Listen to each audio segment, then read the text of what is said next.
오전에 우리 장자의 죽음을 통해서 6월절을 봤습니다. 오해는 저희가 잘 아는 대로 홍해바다를 건너는 사건입니다. 이미 우리 잘 익히 알고 있는데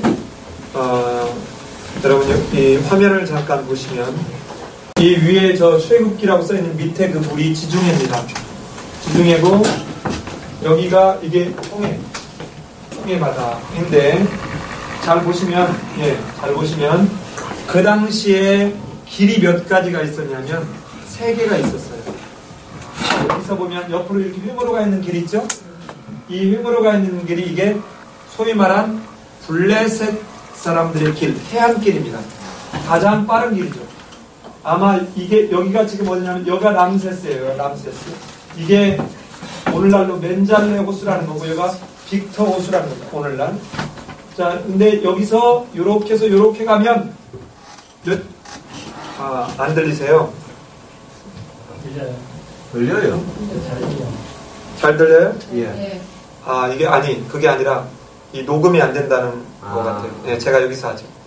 자, 이렇게 가면 이게 블레셋 길로 여기서부터 여기까지 가는데 얼마 정도 걸릴 수가 보냐면 10하루 내지 14, 그러니까 14일. 약 아무리 오래 걸려도 보름 이내에 갈 수 있는 길이다. 그리고 두 번째 길은 여기 보면 옆으로 이렇게 있는 길 있나요? 옆으로 이렇게 횡으로 있는 길 있죠? 이렇게 횡으로 있는 이게 뭐냐면 수르 광야를 지나간다 해서 수르길이라고 해요. 수르가 뭐죠? 수르. 제가 많이 얘기했는데 수르 버리다. 그러니까 버린 땅인 거예요. 쓸 수 없는 땅. 그 다음에 여기서 보면 여기에서 이쪽으로 이렇게 연결된 게 있죠. 여기가 에시온 게벨이라는 데. 여기서 이거는 뭐냐면 당시에 여기에 항구가 발달했겠죠. 그래서 여기가 아주 무역로라고 합니다. 무역. 이렇게 3길이 있는데 당시에 썼던 주로 중요한 길이. 근데 이 3길 어디도 아니고 물론 지금 성경에서 갔던 길을 정확하게 말하는 건 누구도 지금 지명을 연결해서 말할 수 없는 상황이에요.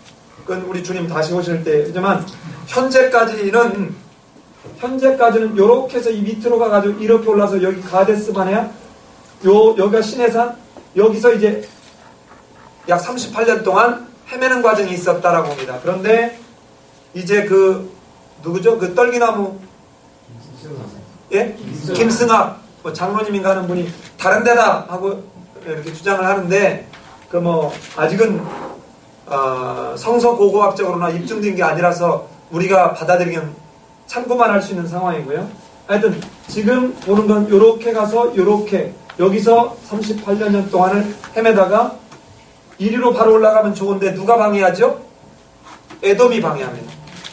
에돔이. 그래서 어쩔 수 없이 돌아가지고 이쪽에서 여리고 쪽으로 나중에 가면 들어가죠. 자, 요게 이제 출애굽하는 과정이 람세스에서 출발하는데 여기 이제 중요한 고민이 하나 있습니다. 여러분 엄격히 얘기하면 원어적으로 얘기를 하면 홍해라고 번역할 수가 없어요. 얌슈프. 그러니까 히브리 말로 직역하면 이게 뭐냐면 직역을 해보면 갈대 바다, 갈대 숲 이런 말. 그런데 거기가 어딜 거라고 보느냐? 문제는 이 바다에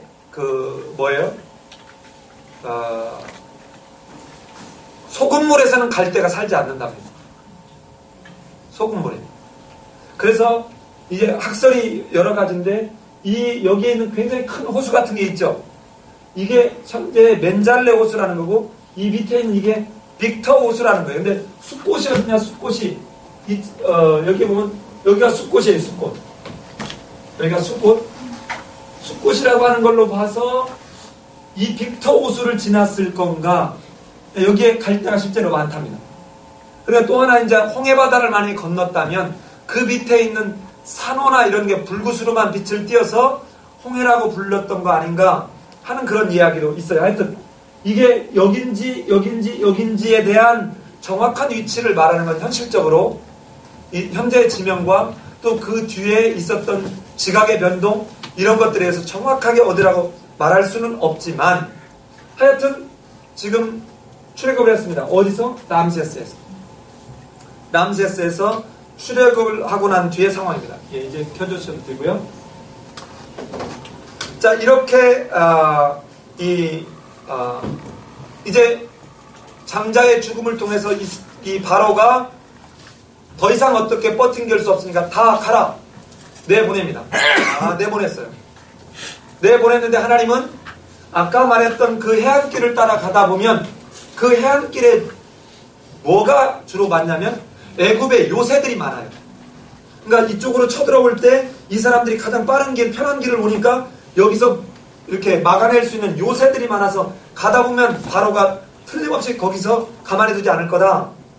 그래서 전쟁을 보면 이 이스라엘 백성들이 마음을 돌이켜서 야, 그냥 우리 돌아가자. 이렇게 될까봐 전쟁이 아닌 그 더 광야길, 저 밑으로 쭉 내려가는 그 길로 가게 하셨다라고 지금 13장 17절에서 말씀하고 있죠. 그리고는 숫곳을 떠나서 에담이라고 하는 지역에다가 장막을 쳤고, 그리고 난데 이때 하나님이 함께 하시겠다는 그 약속처럼 낮에는 구름 기둥으로 밤에는 불 기둥으로 인도하신다라는 장면이 이제 나오고 있습니다. 그런데 바알스본이라고 하는 지역에 딱 도달했을 때 누가 가만히 떠나고 난 뒤에 가만히 생각해보니까 바로가 이거 화딱지가 나온다. 어차피 죽은 건 죽었고 이 노동력을 어떻게 하느냐고. 노동력을 여러분 지난주에 얘기했지만 가만히 있어도 밥 해줘, 가만히 있어도 일 다 해줘, 가만히 있어도 농사 다 지어줘, 완전히 내 모든 걸 다 해결해주는 사람들이 내가 지금 50, 60이 됐는데 이때가 쫙 했고 내 아들, 손자 때도 이렇게 해줄 수 있는 사람들인데 이 사람들이 없어진다고 생각해봐요. 이게 보통 일이 아니죠. 또 당시에는 가장 큰 일이 뭐냐면 예를 들어 성벽을 쌓는다, 왕궁을 짓는다 할 때 이 토목공사가 엄청나게 큰 공사예요. 근데 이런 공사를 전부 노동력 무료로 다 쓸 수 있는 거예요. 여러분 이 고대 시대에 썼던 이 가장 큰 국가의 재정이 신전을 짓거나 왕궁을 짓거나 또는 성벽을 쌓거나 하는 겁니다. 이게 나중에 이제 소위 말하는 뭘로 발전하냐면 이게 프리메이슨으로 발전하는 거예요. 이 프리메이슨이라는 말, 메이슨 하면 석공이에요. 석공들의 노조, 연합 이런 게 프리메이슨의 원래 이 사람들이 이제 당시에 최고의 재정을 이 돌을 가지고 쌓는 성벽이나 왕궁이나 이런 거 하다 보니까 돈들이 많아지잖아요. 그러니까 이 돈들이 많아지는 사람들이 자기들을 보호하기 위해서 시작했던 석공연합 이랬던 게 프리메이슨입니다. 근데 이게 이제 점점점 나중에 지나가면서 보면 이게 이제는 전 세계의 소위 말한 섀도우 가방먼트, 즉 그림자 정부처럼 나라를 넘나들어서 가령 세계대전을 하는데 예를 들어서 독일, 이탈리아 이런 게 연합이고 이쪽에 미국을 중심으로 한 미국, 영국 이런 데가 연합군으로 하나 있는데 이 사람들이 양쪽에 돈을 다 대주는 거죠. 왜? 어디다 돈을 대도 손해볼 게 아니죠. 이긴 사람은 우리한테 빌려간 돈을 갚아야 되고 진 사람들은 여기다가 엄청난 보상금을 줘야 되고 이러면서 이제 오늘날 흔히 말하는 예를 들어서 그림자 정부라고 하는 책이나 300인 위원회, 외교위원회 이런 책들을 읽어보면 우리가 알고 있는 세계사와는 너무 달라서 충격을 받는 이런 내용들이 이제 나오는 것도 그런데 하여튼 이런 노동력을 일거에 다 상실할 수 있다 하니까 어떻게 해요? 바로가 마음이 다시 어떻게 됐어요? 완악해졌어요. 완악해졌습니다. 이 완악해진 바로가 이제 뒤를 쫓아가는 거죠. 뒤를 쫓아가요. 자, 어떻게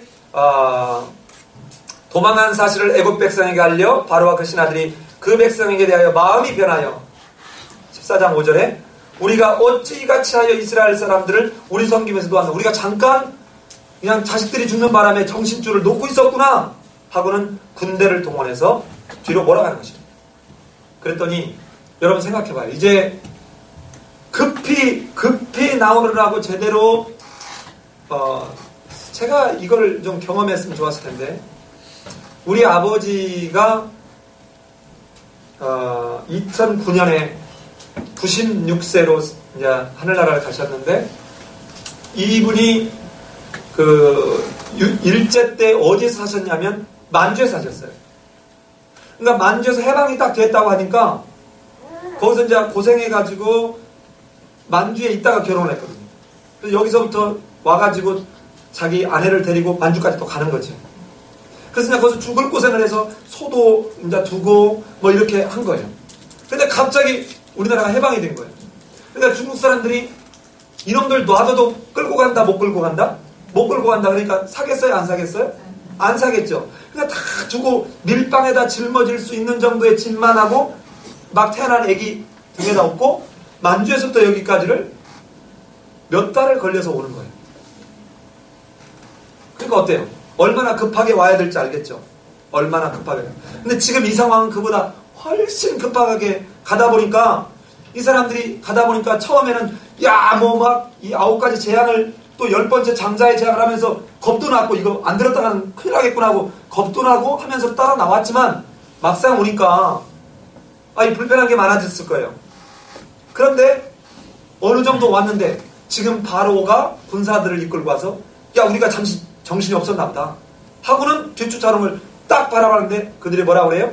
우리 11절 한번 읽어봅시다. 11절 시작. 그들이 또 모세에게 왜 이렇게 없어서 당신이 우리를 끌어내어 이 밤에서 죽게 하느냐 어찌하여 당신이 우리를 세우고서 여호와의 영광시하게 하시느냐. 원망하지요. 그리고는 12절 같이 읽어봅시다. 우리가 애굽에서 당신에게 이른 말이 이것이 아니냐 이르기를 우리를 내버려둬라 우리가 애굽 사람을 섬길 것이라 하지 아니하더냐. 애굽 사람을 섬기는 것이 광야에서 죽는 것보다 낫겠노라. 무슨 얘기입니까? 옛날의 그 노예 생활로 속박의 생활로 돌아가겠다는 게 이게 무슨 말이냐면 관에서 죽은 놈을 살려놨더니 나 다시 들어갈래 관으로 제발 나 좀 내버려둬 하는 거하고 똑같은 거예요. 지금 아까 6월절 이야기를 봤으면 이제는 그냥 뭐 이렇게 그냥 어느 날 하룻밤 넘어갔다는 얘기가 아니라 죽은 자를 산자로 바꿔놨다는 것이라고 했죠. 이런 상황인데 뭐라 하냐면 나 그냥 죽은 자로 있을래 이 말이에요. 그리고는 이 모세를 향해서 원망합니다. 그럴 때 하나님이 뭐라고 합니까? 13절 14절 우리 같이 한번 읽어봅시다. 시작. 모세가 백성에게 이르되 너희는 두려워하지 말고 가만히 서서 여호와께서 오늘 너희를 위하여 행하시는 구원을 보라. 너희가 오늘 본 애굽 사람을 영원히 다시 보지 아니하리라. 여호와께서 너희를 위하여 싸우시리니 너희는 가만히 있을지니라. 이 대목을 가면 제가 참 특별한 생각이 납니다. 여러분, 앞에서 모세가 그렇게 하나님이 가라 할 때 5번씩이나 하면서 가지고 않았잖아요. 그렇죠? 그리고 난 뒤에 이제는 하나님 말을 듣고 가가지고 아론에게 얘기했더니 아론이 모든 장로들에게 얘기하고 장로들과 함께 백성이 갔더니 세상에 그렇게 모세가 두려워하고 떨었던 그 백성들이 그 말을 듣고 믿고 그 앞에 경배하죠. 그래서 이제 드나무다하고는 의기도 양양 바로한테 딱 갔더니 어떻게 됐어요? 허벌나게 깨졌죠. 무시당했죠. 거절당했어요. 자, 이랬던 이 모세가 지금 어떻게 해요? 10건의 재앙을 통해서 이 모세의 믿음이 어떻게 되는지 보세요. 너희는 뭐 하지 마라? 두려워하지 마라. 가만히 서서. 자, 역시 10가지 재앙할 때처럼 너희가 할 것은 아무것도 없다는 거예요. 뭐만 가져라? 여호와에 대한 믿음을 가져라. 여러분, 어느 날 내가 예수 믿으라고 고백하면 그 다음에 뿅 하고 믿음이 생기는 게 아닙니다. 너는 가만히 서서 여호와께서 오늘 너희를 위하여 행하시는 구원을 보라. 너희가 오늘 본 애굽 사람을 영원히 다시 보지 못할 텐데 왜냐하면 여호와께서 너희를 위하여 싸우시리니 너희는 어떻게 하라? 가만히 있을지. 그런데 이 모세의 말을 들으시고 하나님이 뭐라고 해요? 자, 그게 15절입니다. 같이 한번 읽어볼까요? 시작. 여호와께서 모세에게 이르시되 너는 어찌하여 지금이나 이스라엘의 자손의 영광과 앞으로 나아가게 하고. 자, 보세요. 앞에서 이스라엘 백성들이 어찌하여 우리한테 이렇게 해서 우리를 이 광야에서 죽게 하느냐고 불평했는데 하나님이 어찌하여 내게 구하느냐. 이미 뭐했다? 다 내가 보여주지 않았냐. 너희들을 내가 살리기로 내가 작정했고 너희들을 통해서 내가 하려고 이미 했는데 아직도 내가 누군지 모르겠냐. 응?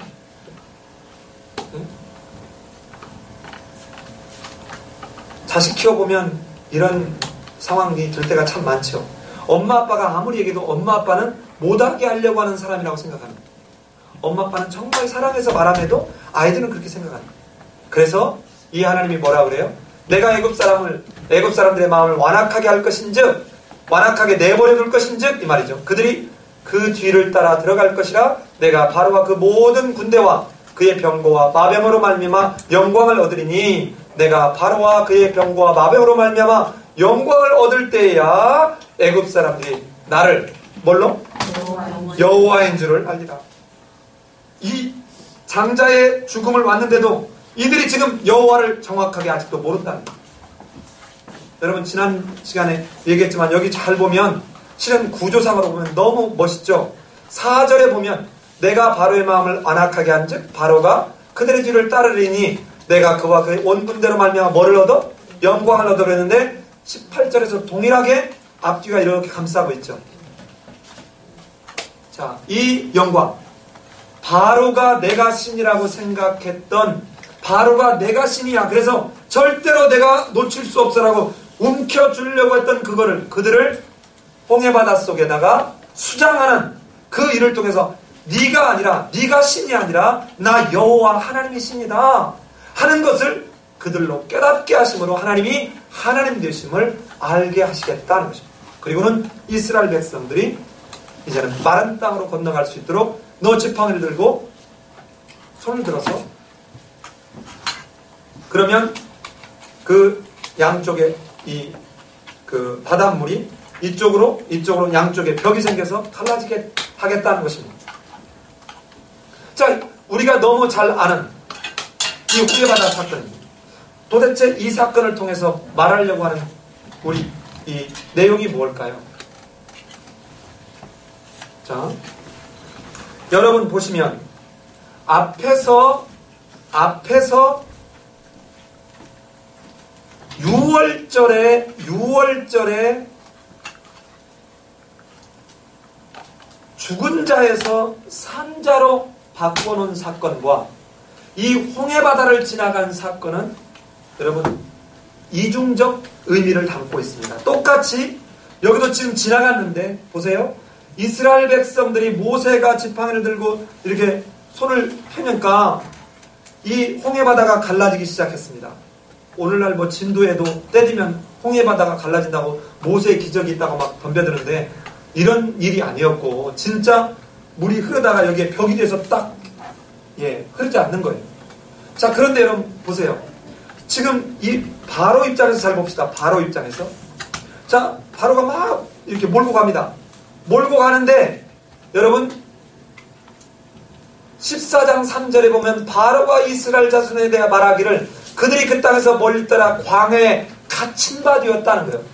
이 아까 지도를 보았는데 여러분 이 사람들이 지금 헤매는 장소가 어디냐면 갈대 숲이 있는데요. 그래서 늪지대에 빠졌다고 저것들 도망가다가 온통 다 죽는 대로 가고 있다 이 말입니다. 그래서 지켜보고 있는 거예요. 그런데 가려고 하는데 어때요? 이쪽에는 구름기둥이 흑암이 있고 이쪽에는 밝음이 있어요. 그러니까 이 바로 입장에서는 어둡고 저쪽에서는 밝아요. 동일한 장소가 한쪽은 밝고 한쪽은 어둡습니다. 자, 그런데 그 바로가 저들이 막 늪지대로 가고 있는 걸 보면서 저것들 다 죽으려고 작정했구나 하는데 이 사람들이 홍해 바다 앞에 딱 다다랐는데 이제 불평하고 있는 거잖아요. 근데 그때 모세가 이 건기를 멀리서 보면 바로 뒤에 지금 다가갈 수가 없으니까 바로하고 그 병사들이 저 뒤를 바라보니까 쟤들이 다 바다 속으로 들어가는 거야. 그럼 뭘로 알겠습니까? 저것들이 다 죽으려고 하는 거예요. 그리고는 보니까 아니 앞에서 죽으면 뒤에는 안 들어가는 놈이 있어야 되는데 한결같이 계속 다 들어가는 거예요. 그걸 보고 이 병사들이 이 바로가 가보니까 세상에 여러분 10개 영화 봤어요? 10개? 10개 보면 어때요? 진짜 막 갈라지면서 병사들이 이렇게 지나가잖아요. 근데 가운데 가니까 우리도 가도 되는구나 하고 따라 들어갔어요. 같은 길을 갔습니까? 다른 길을 갔습니까? 같은 길을 갔어요. 같은 길을 갔는데 이스라엘 백성들이 마지막 사람들이 다 길을 건너고 난 뒤에 이 물이 어떻게 돼요? 확 합쳐져 버려요. 여러분 한 길은 동일한 길이 가는데 어떤 사람에게는 생명의 길이고 어떤 사람에게는 죽음의 길이에요. 사망의 길이에요.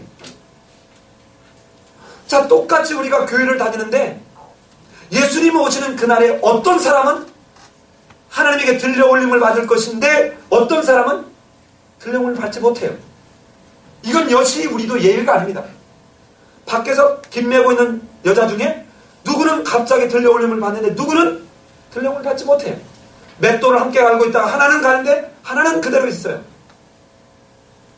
동일한 길이란 말입니다. 동일한 상황이에요. 동일한 장소예요. 그런데 누구는 생명으로 가는데 누구는 죽음으로 간다는 것입니다. 아까 여러분 장자의 죽음 할 때도 봤죠? 동일하게 하나님의 심판의 사자가 지나가는 것입니다. 동일하게. 그런데 이스라엘 백성이냐 애국 백성이냐 상관이 없어요. 인방과 문설주에 피를 바르는 게 아니면 하나님의 말씀을 듣고 믿고 바른 집이 아니면 다 죽는 거예요. 다 죽는 거예요. 이 사자가 지나감에도 불구하고 한쪽은 살고 한쪽은 죽는 일이 벌어지는 것처럼 이 홍해바다는 동일한 길을 갔는데 남이 간다고 따라가는 이 바로와 그 군사들은 다 수장돼 버렸다. 여러분 우리가 이 땅에 살면서도 신앙생활을 하면서도 지난주에도 제가 설교할 때 말씀드렸던 기억납니까? 절반의 성공이 사람을 교만하게 한다. 남이 하니까 돼. 이렇게 회사에서 뭐 일할 때나 뭐 할 때 이 적당히 사기쳐가지고 구매할 때 해도 안 들켜. 그러니까 계속 가는 거예요. 그리고 어때요? 나중에 가면 꼬리를 잡히는 것입니다.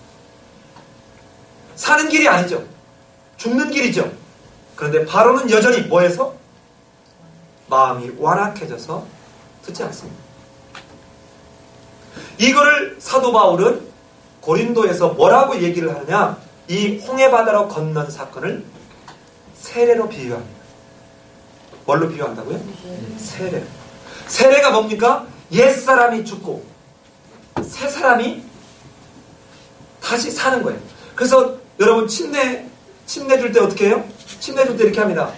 이렇게 사람을 잡아놓고 코하고 이렇게 코를 잡고 귀 이렇게 하면서 이대로 뒤로 이렇게 들어 눕혀요. 물속에다 푹 집어넣어요. 이게 뭐예요? 들어가면서 죽었다는 것입니다. 그러니까 죄에 대해서 옛사람에 대해서 죽는 거예요. 그리고 다시 들어 올립니다. 그럼 뭐예요? 다시 살아났다는 그 상징적 의미를 두는 것이죠. 이렇게 집어넣었다가 뺐다가. 근데 이거를 오늘날 우리 장로교회는 어떻게 해요? 손에다 물을 적셔서 머리에다 이렇게 뿌리면서 그러니까 일종의 약식으로 세례를 주는 것이죠. 그래서 여기서 물을 뿌릴 때 마치 홍해바다를 지나가는 것과 같은, 즉 홍해바다를 지나갈 때 그러니까 하나님 여호와의 말을 믿지 않은 바로의 군대들은 죽어버렸고 하나님의 말씀을 믿었던 이스라엘 백성들은 살았던 것처럼 이제는 옛사람이 믿기 전에 옛사람이 죽고 이제는 예수 그리스도를 믿음으로 이제는 생명을 얻었다는 것을 보여주는 게 세례인 것이죠. 자, 그런데 아비나 지금이나 동일하게 있는 내용이 뭐냐면 너희는 두려워하지 마라. 내가 너희를 이미 너희가 어떠한 노력을 해서나 너희가 어떤 뭐를 해서가 아니라 나 여호와가 내가 너희를 언약에 해서 계획한 대로 너희를 마침내 구원해낼 것이다. 그러니 너희는 두려워하지 말고 이제 모세가 너희에게 말하는 대로 어찌하여 내게 부르짖느냐? 이미 너희는 보지 않았느냐? 그러면 이 하나님의 이 지금 말씀하시는 이 장면은 무엇을 지금 우리로 하여금 보게 하는 것일까요? 이런 것입니다. 바로 여기에 이 출애굽기 이 상황 10가지의 재앙과 홍해를 이 건넌 사건을 통해서 우리는 우리 개혁주의 기독교의 가장 중요한 5대 교리가 여기서 나올 수 있어요. 여러분 어디 가서 혹시 누가 튤립이라고 하는 말을 하면 튤립, 칼빈의 튤립 하면 바로 5대 교리를 그 이니셜로 따가지고 TULIP 이게 5개잖아요. 이 5대 교리가 바로 여기서 나올 수 있어요. 설명되어질 수 있어요. 그 첫 번째가 뭐냐면 전적 타락, 전적. 그러니까 첫 번째는 전적. 완전히 우리 인간은 적당히 타락한 게 아니라 완전히 타락했다는 거예요. 즉 인간의 힘을 가지고는 아무것도 무엇도 할 수 없다. 이게 인간의 능력과 자유의지를 가지고는 아무것도 할 수 없는 무능력한 상태.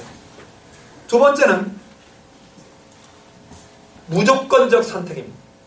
우리가 무언가를 잘해서가 아니라 하나님의 전적 선재하시는 은혜를 따라 아무 조건 없이 자 너희는 가만히 서서 여호와께서 행하시는 구원을 보라. 이거는 우리와 우리의 어떤 조건과 아무 상관없어요. 그렇다면 이거를 이제는 이쯤에서 이렇게 반대로 봐요. 애굽은 어떻습니까? 애굽의 신들은 이렇게 신들한테 매일 아침에 나가서 그 나일강의 신, 이 신에게 제사를 드리면 우리에게 풍요를 준다. 즉 우리가 무언가 정성을 기울이면 그 신은 우리에게 복을 내릴 거다. 여러분 기독교의 신앙은 이게 아닙니다. 우리가 뭔가 열심을 다하고 정성을 다하고 뭐를 하면 하나님 우리에게 은혜를 베푸시는 이런 종교는 기독교가 아니에요. 제가 언젠가도 얘기했지만 닉 워런 목사가 쓴 목적이 이끄는 삶에 보면 요한복음에 나오는 우리는 신령과 진정으로 예배할지냐 하는 말은 예배하는 자가 뭔가 정성을 다하고 온갖 뭔가 막 거룩한 마음을 가지고 예배를 드리면 하나님이 받아줄 거다. 이 말이 아닙니다. 이 말이 아니에요. 물론 마땅히 우리는 마음과 뜻과 정성을 다해 하나님께 예배를 드리지만 이때 말하는 것은 성령과 진리로 예배드리라는 것이죠. 영과 진리입니다. 이런 인간편에서 무언가를 뭐 이렇게 하는 이런 것들이 아니에요. 우리는 믿음으로 고백하고 믿음으로 고백한 자는 마땅히 예배드림이 정말 거룩하게 마음과 뜻과 정성을 다하지만 여기서 말하는 영과 진리 예배는 우리가 하는 무슨 정성을 다 기르면 하나님이 찾으시는 예배고 이 말이 아닙니다. 그러니까 즉 다시 말하면 우리는 인간의 노력을 가지고 하나님께 도달할 수 있는 어떤 것도 없어요. 그런데 예컨대 좀 어려운 얘기일 수 있지만 이 슐라이마우 같은 이런 철학자들이 뭐라고 주장했냐? 우리는 우리에게 뭔가를 우리가 노력을 하면 우리에게 부족했던 것들이 주입이 되면서 늘어나서 그 하나님의 요구하는 그 수준에 도달할 수 있다. 이거를 채택한 사람들이 바로 캐톨릭입니다. 이걸 조금 변형한 게 아까 오전에 얘기했던 칼바르트 같은 사람이에요. 어떻게? 우리가 이해하고 깨달아진 이 말씀이 하나님의 말씀이다. 우리 내게. 그런데 성경적 진리나 지금까지 이 중세 캐톨릭의 부패를 통해서 종교개혁을 했던 루터나 칼빈이나 제빙글이나 이런 사람들의 그런 성경적 그런 연구들을 보면 천적으로 인간은 아무리 인간이 무언가 수련을 기하고 뭔가 틀어놓는 게 돼도 인간은 이미 오염된 하나님과의 관계가 단절된 그 속에서 하나님이 무조건적으로 우리를 채택해주지 않고는 우리를 선택해주지 않고는 우리에게는 소망이 없다는 것입니다. 그런데 캐톨릭은 모든 사람들이 다 구원받을 수 있다라고 보는 것이고 성경에서는 바로 택한 자만 구원을 받을 수 있다고 보는 소위 말한 제한적 구속입니다. 아무나 할 것 없이 구원받는 게 아니라 하나님이 일처럼 무조건적으로 선택한 그 사람들이 구원받을 수 있다는 것이에요. 마치 바로는 내어버려 두신 것처럼. 그럼 우리는 그걸 어떻게 하느냐? 우리 인간은 모릅니다. 그렇기 때문에 하나님이 뭐예요?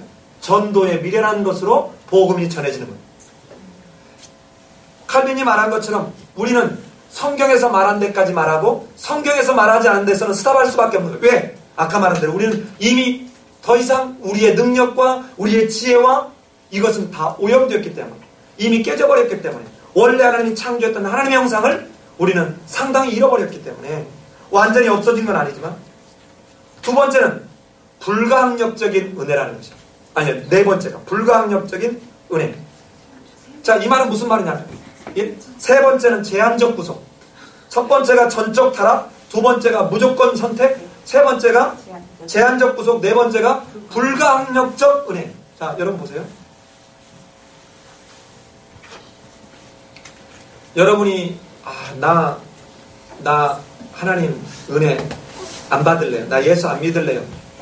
이렇게 거부한다 그래서 하나님이 택한 사람이 내가 거부하면 거부해 줄 수 있는 게 아니라는 거야. 하나님은 자기 백성으로 삼은 사람은 절대로 하나님은 그 사람을 이렇게 절망과 죽음과 멸망 가운데 내팽개쳐 두지 않는다는 거야. 그러니까 우리가 어떤 이 부분에서 또 캐톨릭과 다른 게 뭐냐면, 캐톨릭은 뭐냐면 하나님의 그런 선택 은혜에다가 인간의 노력이 겸해져야 된다.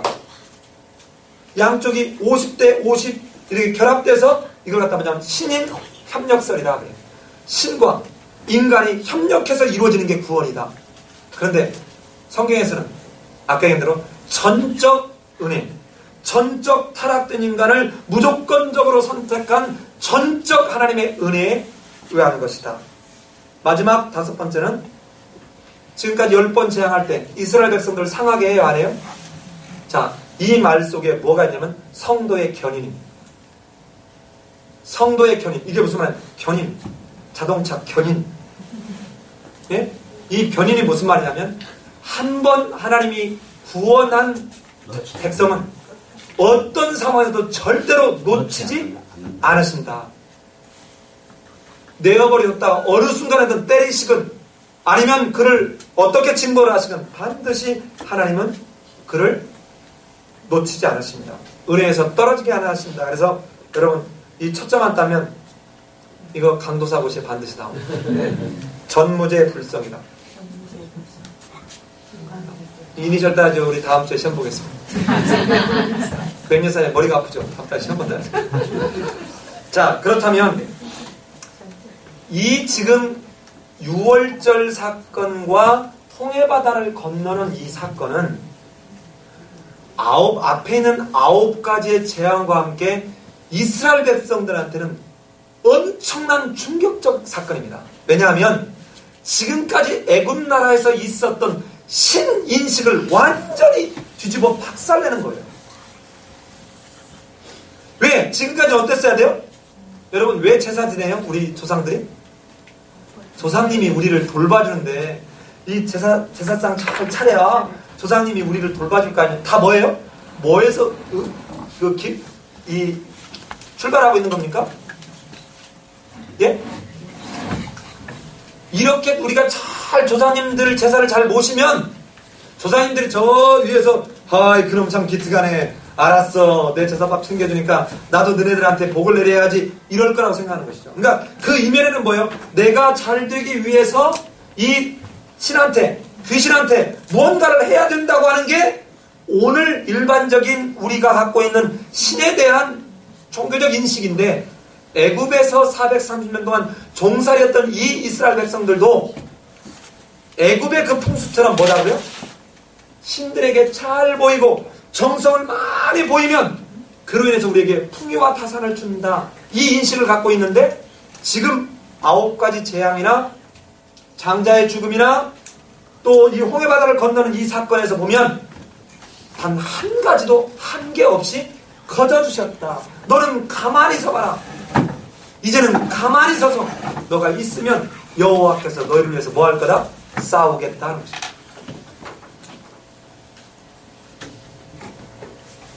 지금까지 애굽 사람들이 믿었던 그 신들과의 그런 것을 철저하게 파괴하는 것입니다.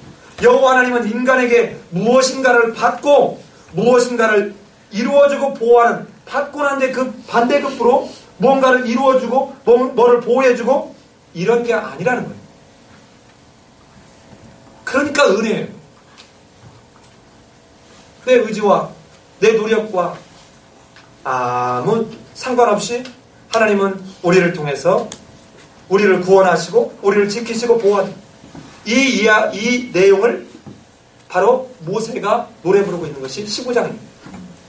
이 노래는 실은 세 개의 연으로 되어 있어요. 하나는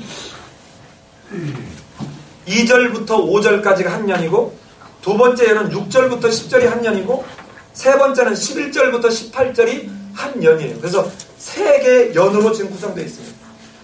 첫 번째, 두 번째는 이전에 지나온 구원한 일에 대한 이야기를 하고 있습니다.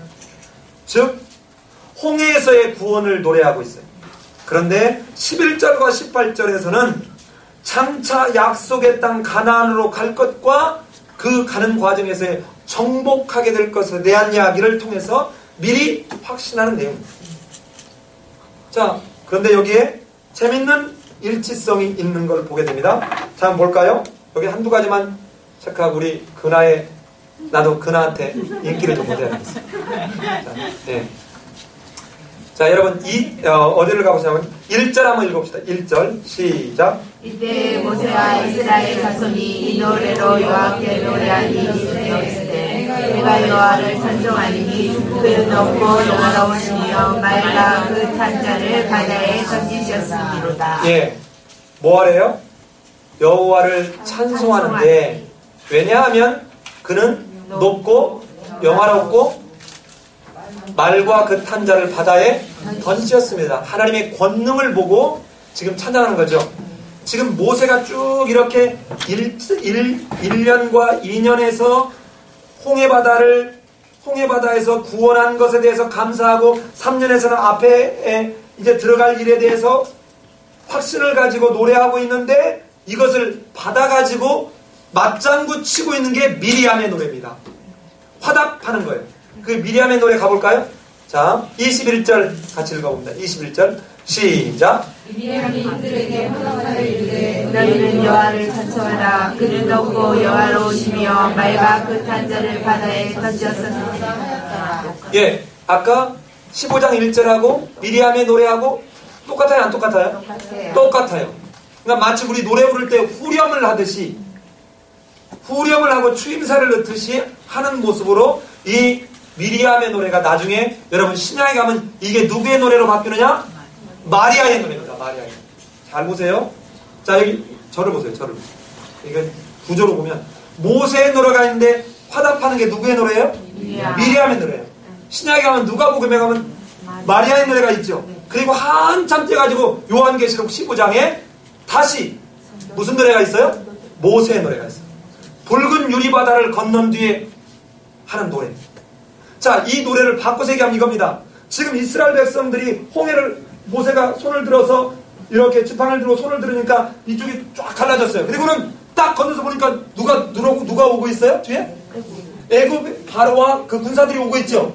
그런데 갑자기 자기들 상상도 못하게 이 물이 다시 양쪽으로 좌우로 흐르는 거예요. 그러면서 뭐합니까? 이걸 보고 이 자기 앞에서 죽어가는 모습을 보면서 하나님이 어떤지를 지금 노래하고 있는 거예요. 그럼 이 모습은 요한계시록 15장에 여러분 11장에서 보면 마지막 나팔이 불리죠. 그리고는 12장, 13장, 14장은 그동안에 있었던 얘기를 쭉 요약 정리하고 그 결과가 어디에 있어요? 15장에 있는 거예요. 이게 모세의 노래예요. 그러니까 딱 유리바다 그 건너서 딱 와가지고 지금 이 심판받고 있는 여기를 말하면서 속된 말이 이겁니다. 메롱. 이게 보세요. 순간의 일입니다. 지금 이 바로가 갈 때도 아니 이스라엘 백성들이 가잖아요. 그러니까 따라간 거예요. 그런데 이스라엘 백성의 마지막 한 사람이 딱 건너니까 확 다시 흩어지죠. 똑같이 요한계시록 15장에서 11장에서 나팔을 불었는데, 나팔 불면 고린도전서 15장에 나와 있는 대로 나팔 불면 휙 무덤이 열리면서 휙 그런데 한쪽은 심판으로, 죽음으로, 한쪽은 생명으로 바뀐다는 거예요. 마치 아까 뭐처럼? 유월절처럼.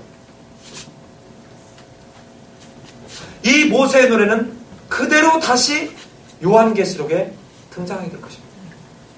여러분과 내가 진짜 가야 될 이 모습은 이 출애굽을 통해서 언약 백성으로 합류한 우리가 이제는 이 유리바다를 건너가는 데까지 우리는 이미 도래한 지상의 하나님의 나라, 이 나라와 완성될 이 이 붉은 유리바다를 건너가는 이때까지는 우리 안에는 끊임없는 전쟁이 있는 거예요. 어떤 전쟁? 하나님을 믿는 사람으로서의 윤리적, 도덕적 믿음의 전쟁이 일어나는 것이죠. 그런데 어떻게 그렇게 쉽게 나 예수 믿으라고 이 고백한 것이 마치 그것이 구원인 것이냐 하냐는 거죠. 그렇다면 이스라엘 백성들은 이 이후에 어떤 죽거나 징벌받는 사람이 없어야 되죠. 그런데 당장 다음 주에 이 찬양했던 이 입에서 무슨 말이 나오는지 한번 다음 주에 봐요. 다 주요 바꾸십시오. 제일 겁나는 사람들 여러분 어떤 사람인지 아세요? 제일 겁나는 사람. 막 너무 이 은혜를 많이 받아가지고 이러는 사람. 저한테도 그런 사람이 있습니다. 그런 사람도 있어요. 뭐 학생도 마찬가지고 신앙인도 마찬가지고 막 교수님 하면서 막 극존치하면서 막 이렇게 하는 애는 제 언젠가 나를 향해서 저 교수님 후루꾸야. 네, 교수님 엉터리야. 이렇게 할 가능성이 굉장히 높은 사람이에요. 자, 여러분.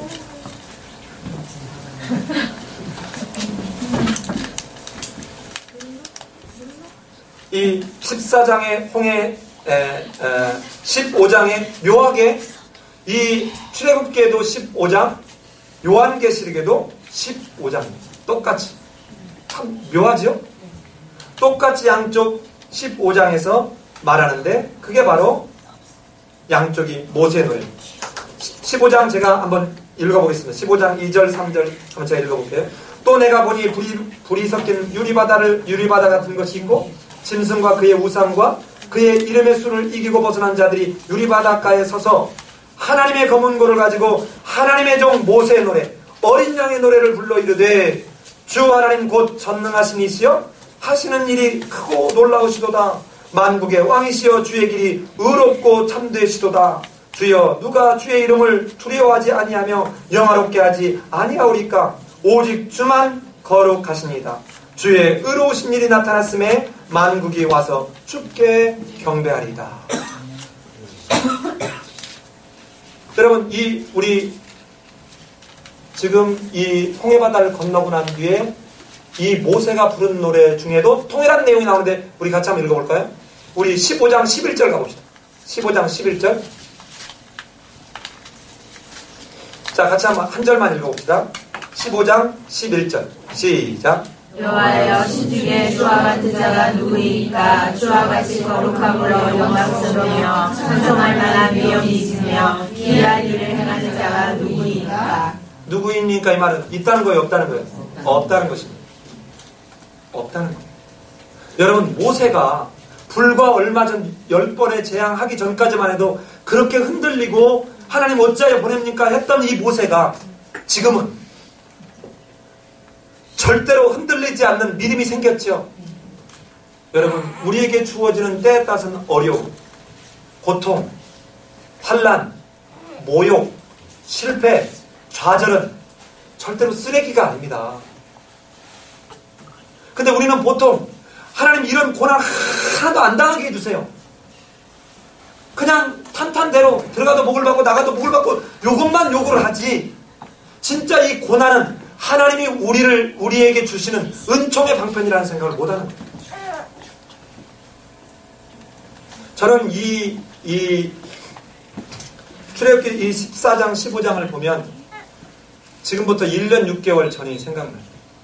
잊을 수 없는 생각. 제가 절대로 하나님 나는 이 교회 개척 못합니다. 나는 그럴 만한 그릇이 아닙니다.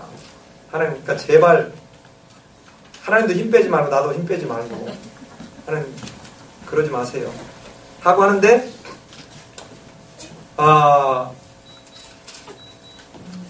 그때 저는 이 성경 구절이 여기 나와 있는지를 솔직히 몰랐어요. 몰랐는데 그때 저에게 반복적으로 줬던 말씀이 바로 14장 13절입니다. 이제 가만히 서서 너 보고 하라는 거 아니다. 내가 내일 하는데 내가 무슨 일을 하는지 너는 그 하나님이 하시는 일에 참여하라는 거다. 내가 할 거다. 너 보고 하라는 거 아니다. 내가 할 텐데. 여러분 혹시라도 여러분 집에서나 또는 직장에서나 어디에서 뭔 일을 하다가 여러분 뜻대로 안 된다 그래서 하나님이 출장을 갔거나 하나님이 아무것도 안 하고 있는 게 아니고 한번 딱 내려놓고 기다려봐요. 하나님 어떻게 해야 돼요? 한번 여쭤봐요. 하나님 일하신다니까요. 너는 가만히 서서 여호와께서 행하시는 일을 보라. 그 하나님의 일하심을 믿고 나아갔던 모세와 이스라엘 백성은 어떻게 했어요? 지금 한 사람이나 다쳤어요? 안 다쳤어요? 안 다쳤어요. 저는 이제 우리 오늘 아침에 기도할 때 우리 유영수 집사님이 기도하는데 참 감격이 있었지만 우리 유경 집사님도 우리 다음 주 예배 드리기 전에 이 홍해 바다를 건너는 의식이 깨어나는 감격이 주어졌으면 좋겠습니다. 우리 박주홍 형제도 알코올에서 빠져나오면서 정말 이 홍해 바다를 건너는 감격이 있었으면 좋겠어요. 우리 김원주 집사님도 다음 주에는 아픈 게 어디로 갔는지 싹 사라졌다. 너는 가만히 서서 여호와께서 행하시는 일을 보라. 여호와께서 너희를 위하여 싸우시리라. 이거를 막연히 관념이 아니고 성경 속의 이야기가 아니라 우리 실존적 삶 속에서 경험되어지는 그런 한 주가 되기를 예수님의 이름으로 기도합니다. 아멘. 기도하겠습니다.